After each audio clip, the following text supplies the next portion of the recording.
Salut à tous, je vous reposte une petite vidéo, un petit tuto là pour une mouche un petit peu dans la continuité de ce qui a été le sujet de ma dernière vidéo, quant à savoir les, les parties des plumes dufteuses. Je vais vous proposer une mouche. Alors pour cette mouche il nous faudra, c'est une mouche noyée donc on va faire. Euh, c'est une mouche noyée et personnellement c'est une des mouches que j'utilise le plus une bonne partie de l'année. En tout cas dans la partie de l'année où je pêche les petits ruisseaux, les petites rivières et les petits ruisseaux. Euh, pour ça, poil de lapin, un petit peu de plume alors quelconque, hein, là de nouveau en fonction des teintes que vous voudriez obtenir, en fonction de ce que vous allez trouver. À peu près tous les volatiles ont des plumes qui perdent, où ils ont un petit peu de poils dufteux. Et puis là on va utiliser mouton. Voilà, c'est un petit agneau. Le petit agneau, salut. Voilà, c'est un petit agneau, ça fait longtemps qu'il a passé au couteau. Il a été mangé. Et puis, j'utilise cette peau là depuis pas mal d'années pour récupérer du poil. Alors, on va. Petit hameçon de 14 en vitesse. Voilà. Merde. Excusez. Donc, petit hameçon de 14 que vous verrez à l'envers. On s'en fout. Voilà. C'est les hameçons pour subsurface. Ok, les good. Alors maintenant, donc là j'ai commencé à enrouler un petit peu de fil noir autour, comme il se doit. Je vais faire cette mouche. J'ai eu une discussion avec certains d'entre vous. Je vais faire. J'ai pas véritablement quelle idée à la base je vais vous faire comme mouche, mais j'utilise simplement les techniques que j'ai déjà en grande partie développées dans les autres vidéos pour obtenir quelque chose qui travaillera un petit peu différemment. Ce que j'aimerais pouvoir faire... Non, on va pas faire de queue. Alors, donc là, moi, je vais pas faire de queue. Je vais descendre, j'ai utilisé la possibilité d'aller assez bas sur l'ampe de l'hameçon, vu sa forme. Tac. Alors pourquoi la mouche qu'on va réaliser, elle aura des ailes qui vont dans l'eau se déployer. Elles se déploieront plutôt sur la partie supérieure de l'hameçon. Et donc pour faire ressortir le corps là-dessous, parce que ça va être très visuel, ça va être une mouche qui va être comme tous les mouches, hein, comme la plupart des mouches, c'est de l'aspect visuel. Et le but c'est de donner quelque chose qui donne l'impression de bouger la moindre. Alors bon, imaginons que l'insecte soit en train de tordre son abdomen en déployant ses ailes, tout ça dans le mouvement de l'eau. Inch'Allah, ça va donner l'impression à la trousse qu'il y a du mouvement et elle va en faire son petit repas. Alors, pour faire les... On va utiliser du dubbing là sur la peau de lapin. Pour faire le corps, on va utiliser du dubbing. Là, j'ai sur la partie où j'ai déjà récupéré les poils, j'ai cette partie de dubbing là que je vais utiliser. Il y a plein de choses un peu nouvelles, comme l'étau. Je n'ai pas parlé dans la dernière vidéo. Alors, c'est des étaux qui sont pas vendus. C'est un étau au fait relativement bon marché, mais qui remplit super bien son taf. Quand je dis bon marché, ça veut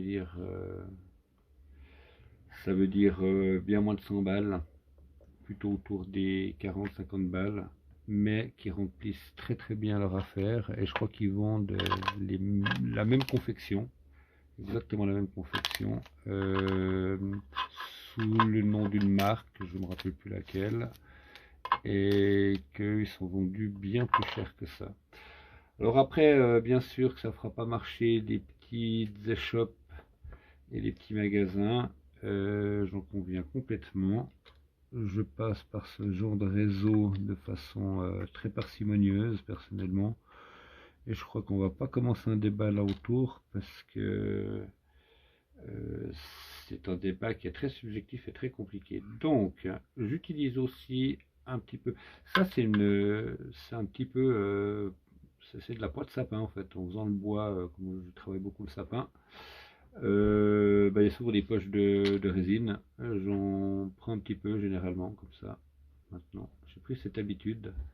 C'est vrai que ça nous permet d'enrouler un petit peu mieux le dubbing, le tenir un peu au préalable. Hop, je vais couper un petit peu de dubbing. Alors je vais pas le faire non plus trop court. Toujours choisir un petit peu sa longueur. De toute façon, je vais la chipper après un petit peu. Tac.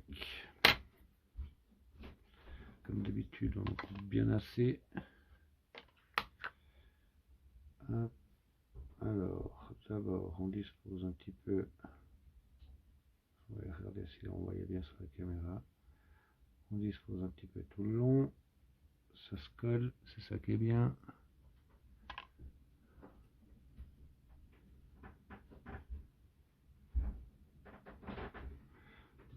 De façon parcimonieuse et uniforme, le plus possible. Après, on roule légèrement avec les doigts. Je sais que je répète beaucoup de choses qui sont déjà bien claires pour la plupart d'entre vous. On essaie toujours de penser à ceux qui commencent. Alors, là, il va falloir faire un peu de place. Parce que j'ai l'écran qui est pas très loin. Alors, on va utiliser comme ça au début. Hop, on va se profiter d'utiliser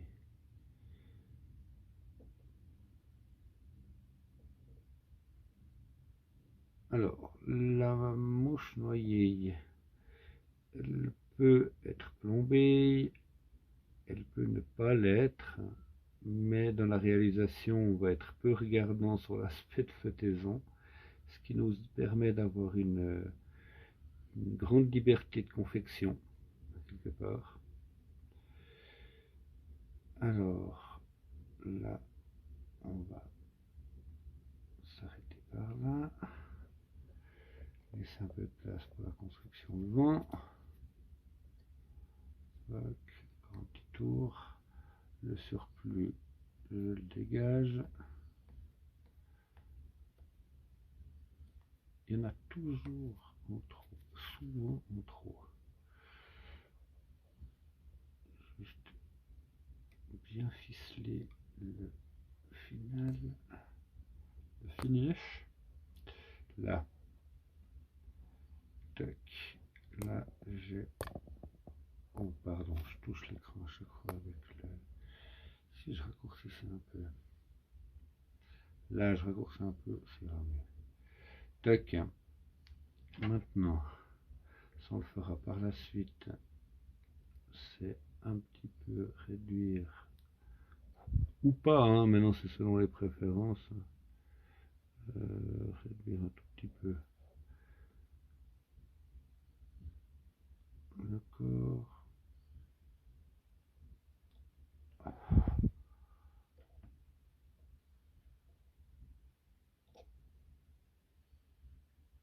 J'ai pas pris du tout le bon ciseau, bien évidemment.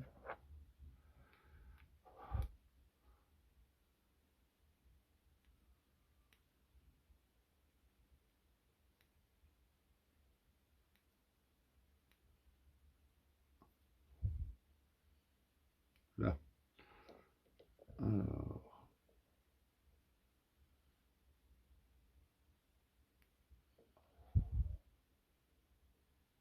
je dois avouer que moi qui ai travaillé, comme je l'expliquais, avec un vieilletto depuis, je sais pas, 20 ans, j'avais le même. Je m'en suis très bien satisfait. Mais d'avoir passé sur ce nouvel étau là, je dois avouer que ça offre certaines aisances, comme pour voir en tout temps retourner sa mouche sans devoir la sortir de l'étau, la tourner, resserrer, enfin tout un micmac. C'est très utile. Là, un petit corps bien organique, comme j'ai plaisir à le dire. Hop.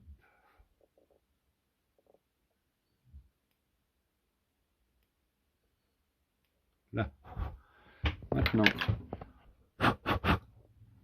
c'est bon.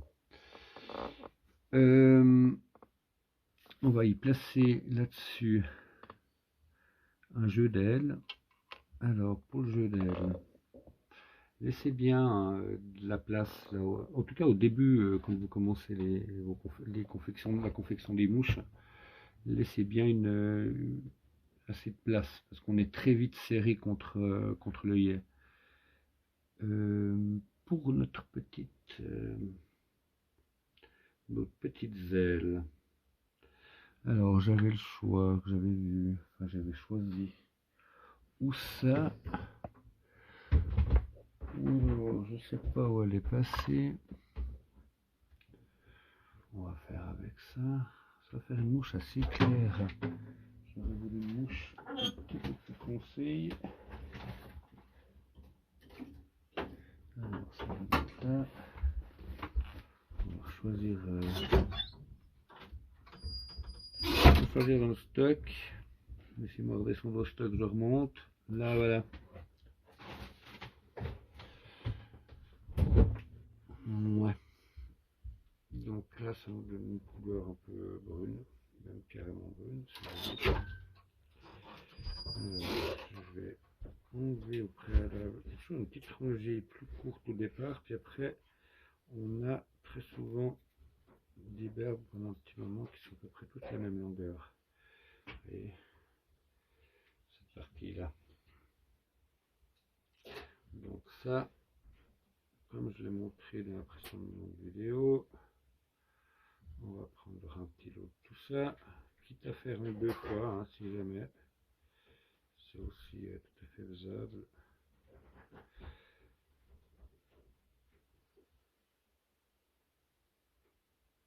Hop.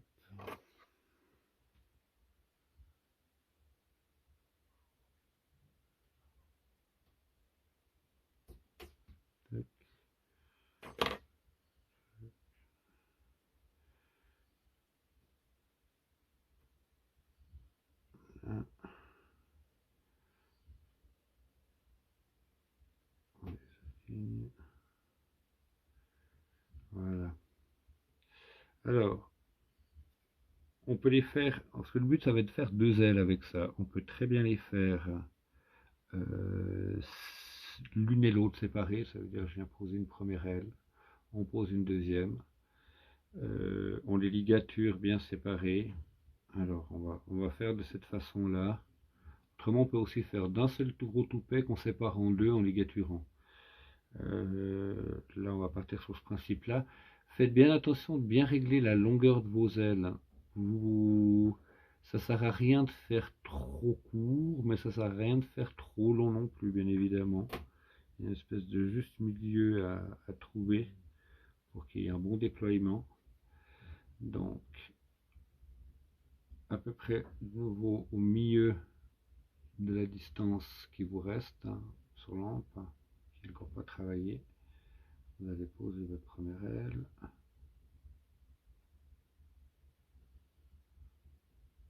Tac. On va profiter de la retirer un petit peu en arrière. Bien ligaturer derrière pour la faire monter. Là.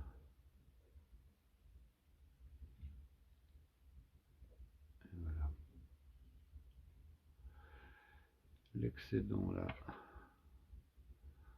on va le gicler de là. Puck. Deux petits tours pour pas qu'il s'efface. On revient au point. Ça nous laisse un tout petit peu de place derrière, c'est bien. On va prendre à peu près le même équivalent de l'autre côté.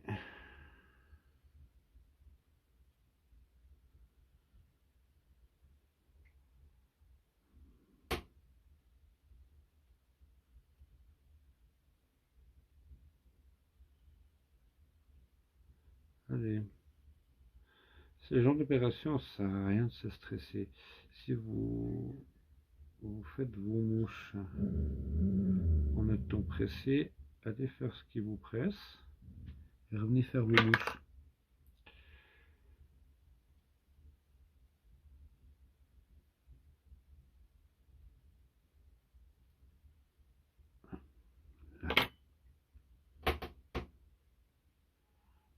Voilà, deuxième toupet pour faire la deuxième aile.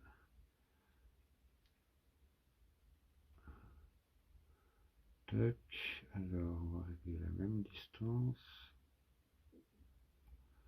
J'espère pas trop faux.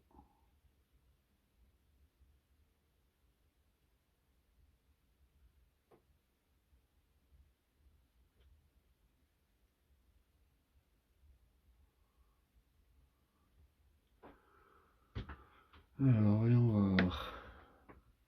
Un tout petit peu trop long. Je vais tâcher de la réguler. Ah non, là c'est pas mal. Avec la lumière c'est difficile. Je tire un tout petit peu encore. Toc, voilà. Maintenant, à l'arrière aussi un picot.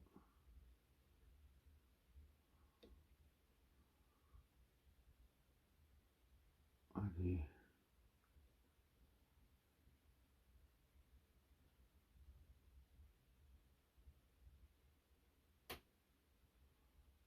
Voilà. Tac. Vous voulez bien vos ailes comme ça. Maintenant, de toute façon, on va voir. En fait, on va les coller à l'arrière. Tac.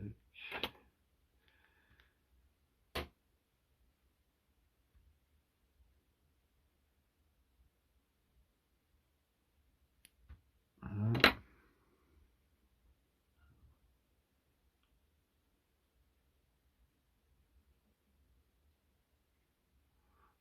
C'est bon. On est bon.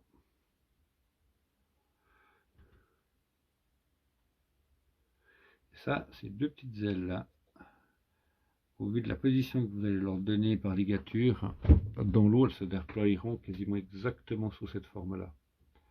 Je tâcherai de vous faire une petite démonstration après. On va y rajouter un thorax avec des petites pattes. Alors, un thorax avec des petites pattes. On va rester dans les tons noirs. Comme j'ai dit, on va utiliser du mouton. C'est ce qui semble être le qui s'adaptera le mieux. Alors là, il ne va pas y avoir besoin de très gros. Alors pour ça, pour ceux qui n'ont pas trop l'habitude, n'hésitez pas dans un premier temps à faire juste un petit, là c'est une finish je crois qu'ils disent. Tac. Là. Puis après, une petite boucle. Il n'y aura pas besoin d'énormes.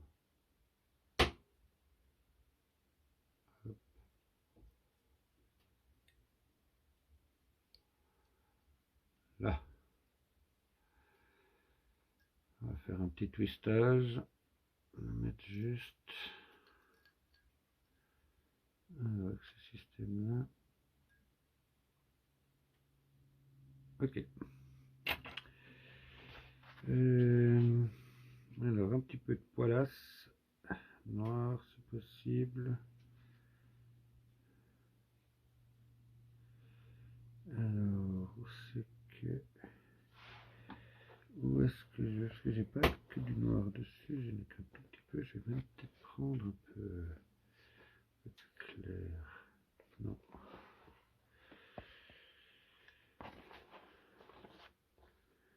Alors.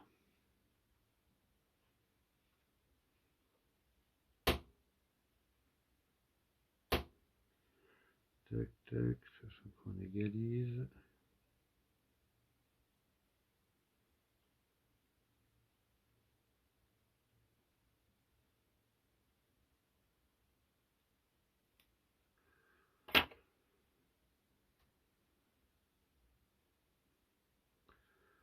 Tac.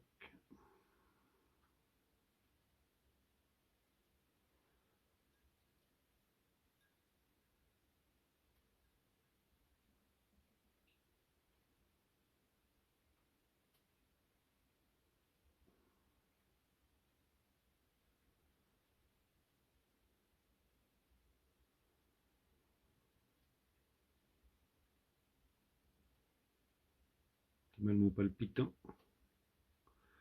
Ça vaut la peine de soigner correctement là. Vraiment.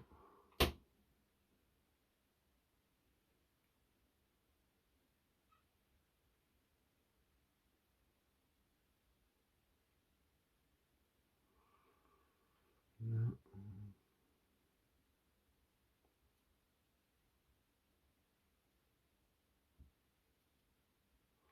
Tac. Petit twistage. Alors moi j'ai l'impression qu'il est bien gris là à cause de l'éclairage, mais on verra après sur les photos. Si le poil est noir.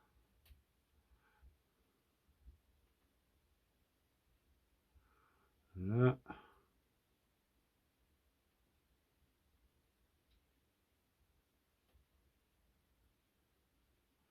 Mais bon.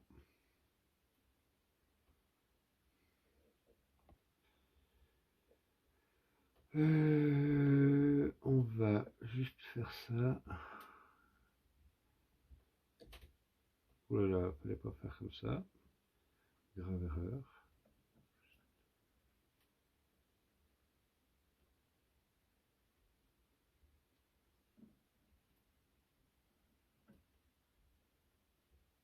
Tac.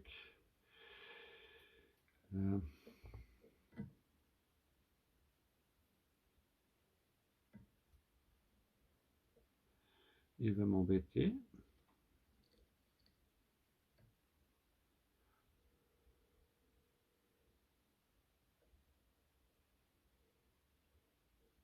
C'est qui fait du téléphone là?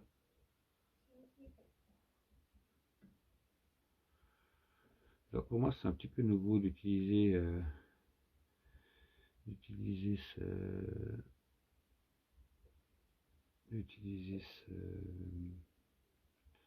cet étau rotatif. Je découvre un peu à ce jour. Je suis pas 100% persuadé que c'était utilisé pour tout et rien. Vous voyez par exemple là, ça me fait presque chier qu'autre chose toute cette installation. Hop.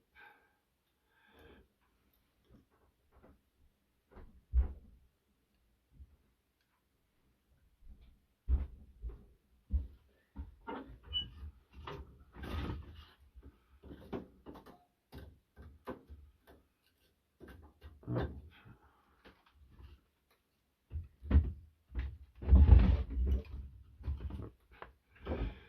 Là. Et dedans.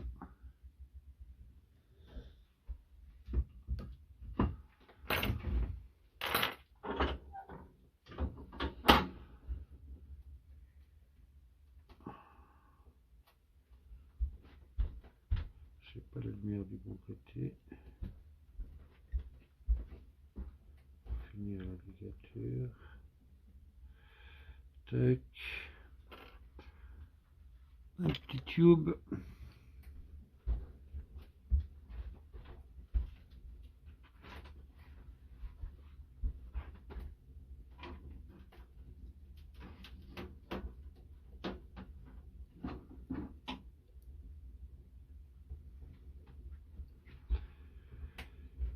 Je vais faire qu'un nœud, ça me suffit largement.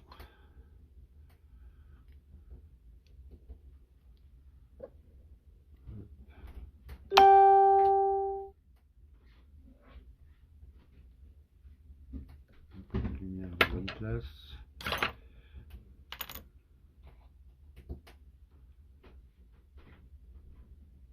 Voilà. Et bavurer les petits poils indésirables. Je suis assez près de l'anneau là. De l'œillet. Ça va encore. On arrive très bien à passer le fil. Voilà.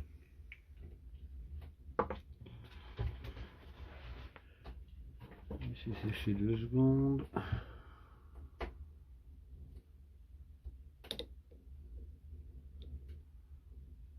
Alors, tac.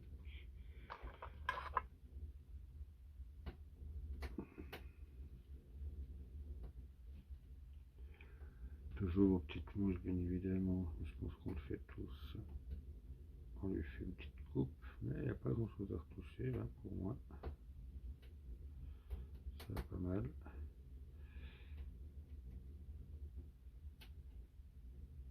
Voilà. Alors, de nouveau, je vais faire des photos pour que vous puissiez voir un peu plus près ce qu'il en est.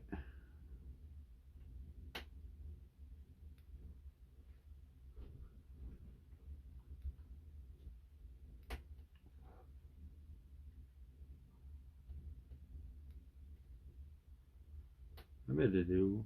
Elle va arriver. Ah, c'est vrai, elle est un pied en retard, elle a dû louper le bus. Peut-être maman l'a récupérée. Non, maman, elle est partie il y a longtemps. Non, là, elle m'a pas dit. Voilà. Alors, je vous souhaite une très bonne soirée et puis une bonne fabrication.